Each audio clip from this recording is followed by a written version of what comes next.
Ke Mas Umam dulu, karena Mas Umam tadi bilang ada invisible hand. Tapi di satu sisi tadi Presiden Joko Widodo mengaku bahwa ia harus cawe-cawe supaya tidak ada riak-riak demi kepentingan bangsa begitu ya. Jadi sebetulnya ini invisible atau sebetulnya visible hand-nya itu? Politisasi instrumen kekuasaan negara itu seringkali tidak berdiri, tidak dijalankan dalam ruang yang kemudian terbuka. Dia akan berdiri dan dijalankan di bawah permukaan dan memang tidak mudah dibuktikan, tetapi sangat mudah untuk dirasakan.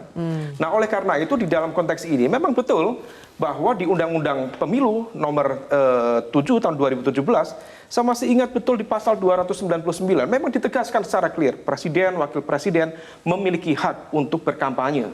Tetapi ada satu klausul di pasal 304 ditegaskan bahwa dalam konteks menjalankan itu ada batasan-batasan. Di mana kemudian ketika kemudian menjalankan itu tidak boleh menggunakan kekuasaan instrumen negara apapun kecuali melekat pada presiden.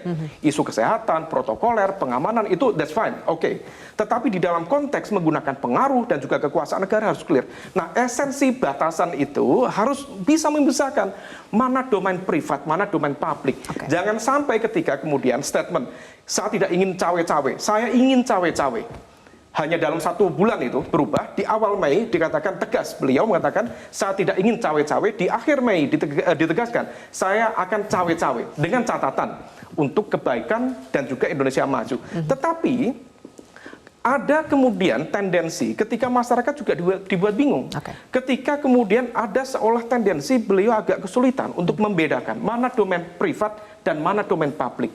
Karena bagaimanapun juga statement misalnya dari Ketua Umum Partai Golkar, Pak Erlangga mengatakan bahwa untuk penentuan koalisi Capres-Cawapres akan melakukan konsultasi ketat dengan Pak Jokowi.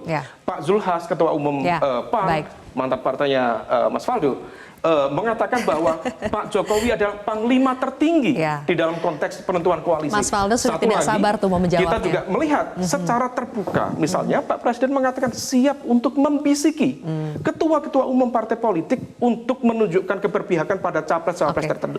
Artinya apa?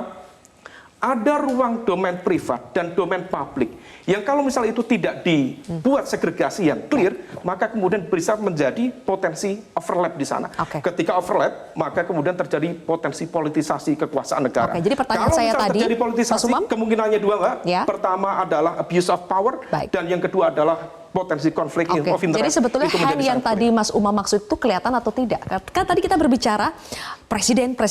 Jadi sebetulnya hand-nya itu siapa sih? The invisible hand-nya? Atau jangan-jangan hand-nya itu sebetulnya kelihatan?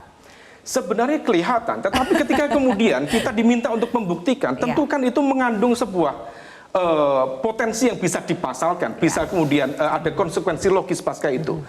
Tetapi bagaimana misal kita membuktikan ketika kita bicara tentang narasi penundaan pemilu, kemudian bagaimana kemudian satu ketua umum disampaikan, ketua umum menyampaikan yang lain, tidak kelihatan. Tetapi rangkaian ini, insting politik kita mengatakan ada kekuatan yang mengkoordinir itu, yang mengorkestrasi itu, dan saya yakin Presiden dengan kekuasaan yang begitu besar memiliki jaringan intelijen yang cukup kuat, paham betul siapa simbol-simbol kekuatan politik yang memainkan orkestrasi. Sudah beberapa rangkaian peristiwa kita rasakan, Mas Faldo, sebelum ke Anda ya, karena sekalian nanti